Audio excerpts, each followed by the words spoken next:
safety crew. Let's talk about big waves and deep water. As you can see today, there are big waves crashing into the beach. They are very loud and very strong, stronger than me and Toby. They look great, but we need to be careful around them.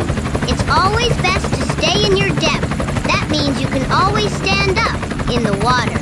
So if a big wave comes, you can move quickly out of the way. So always stay away from the big waves as they can knock you over.